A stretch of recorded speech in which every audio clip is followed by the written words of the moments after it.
Hello. For this video, we're going to look at the combined gas law. Now, we've previously learned that for Boyle's law, we have our pressure and times our volume is equal to some sort of constant K. Now, for Charles' law, or Charlet's law, we looked at our volume over temperature. And that also equal to some constant K, because they were kind of proportional to each other. Now, if we combine them, because kind of V is the same, we can combine them into kind of one kind of relationship, which is the pressure and the volume divided by the temperature will equal some sort of constant K. And the constant will change depending on the system. So this system, as long as it's enclosed and has like the same number of moles, we can kind of combine these as to like kind of before and after. So our combined gas law equation is simply P1, or initial pressure, times our volume, or initial volume, V1, divided by our temperature, T1, and that should be equal to the change. So our new pressure, P2, our new volume, V2, and our new temperature, which we just call T2. Sometimes you see this as PI, like here's PI or VI, and instead of 2 we put F. But essentially it's the same thing. This is a before and after kind of scenario within the same system. And so this is overall, this whole thing is our kind of combined gas law equation. P1 V1 over T1 is equal to P2 V2 over T2. So we're just kind of taking in now all of these different variables and seeing, like, when we put them all together, how they affect the system, because it's sometimes not too obvious. So if the pressure goes up and the temperature goes down, and see how this affects our whole system, because we do have this value of K, which should be constant throughout the system. So let's take a look at a couple of examples.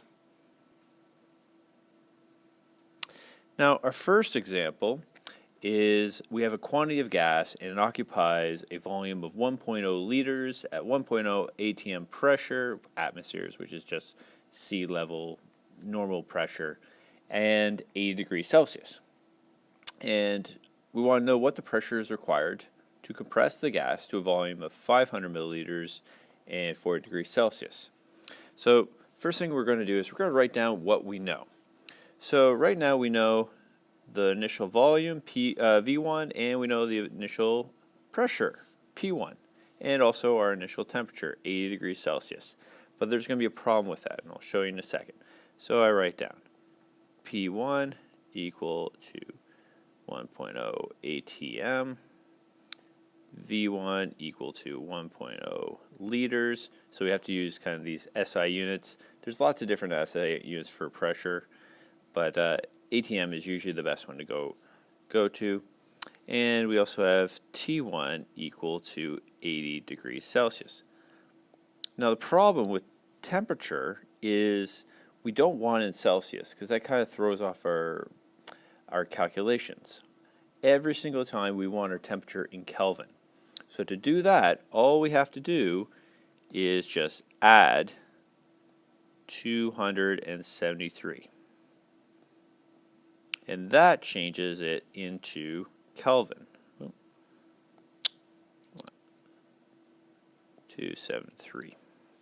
So now our temperature is actually 353 on the Kelvin scale. So anytime we have a temperature that we want to convert from Celsius to Kelvin, just add 273. Now our final pressure is actually what we're looking for. Final volume, V2, is 500 milliliters, and that's just half a liter. We want to keep all the units the same. And our temperature, T2, is 40 degrees Celsius. And I'm just going to add 273, and that gives me 313 Kelvin. Now, from here, we're just going to plug it into our equation. So I have P1,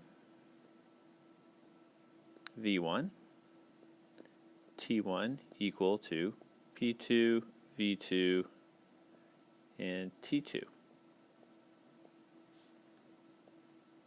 Yeah. It's all going kind of haywire on me. T2.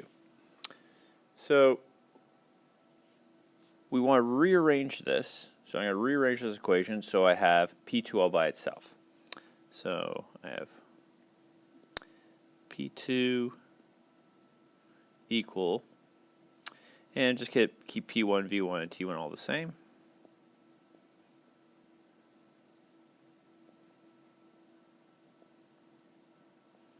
Just kind of like move things around. And then I'm just going to take kind of the reciprocal of these guys.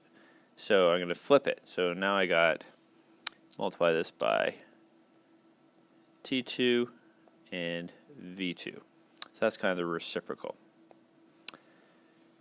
And I'm just going to move this up a bit.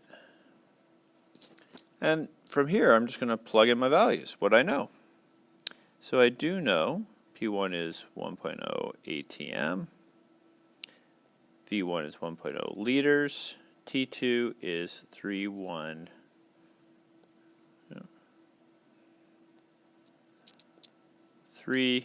Kelvin, all divided by T1, which is 353, my original temperature, 80 degrees Celsius, and my final volume, which is just half a liter.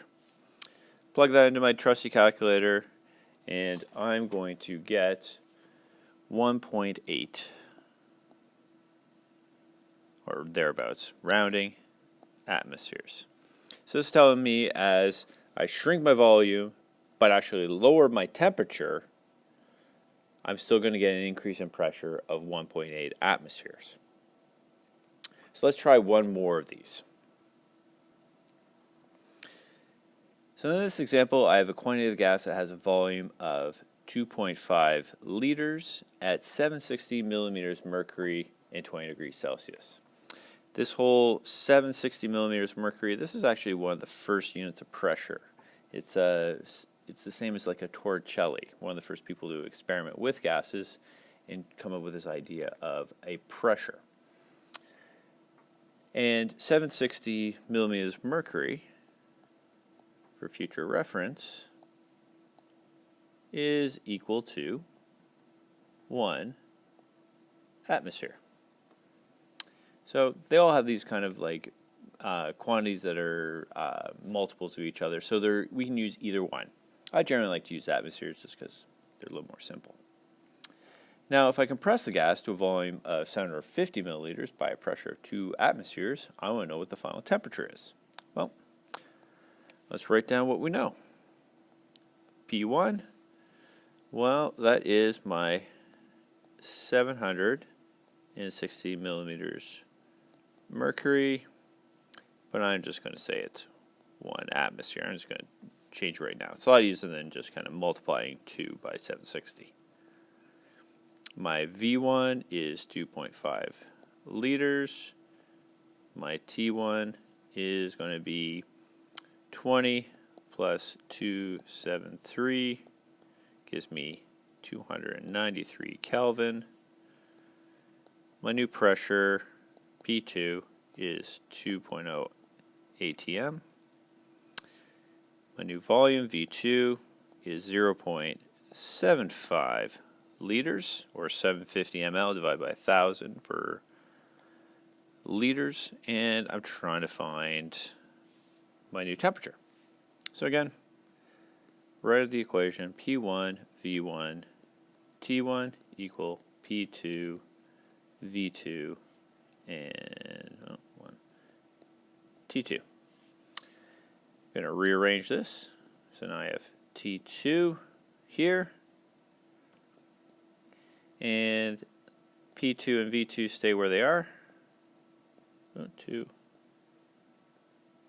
V2. And underneath now, I have P1 and V1. And up here, T1 has just moved. So I just done a little bit of cross multiplying to get the new formula. So then I'm going to plug in what I know. Move this up a bit. Doop. And my new pressure is 2.0 ATM. My V2 is 0.75 liters. I need a little bit more room. And my initial temperature is 293 Kelvin. Original temperature is 1.0 ATM. And my original volume, what was that? 2.5 liters. Times 2.5 liters. Great. So, plug it in my trusty calculator, and I get a final answer of 176 Kelvin. So I increase the pressure, but I dramatically decrease the volume, and even going up by 1 atmosphere, even though it's kind of double, it's not that much. And so my new temperature is only 176 Kelvin, which is pretty cold, actually. So it's close to like minus 97. Anyways, that's how we do combined gas law, and hope this helps with all your work.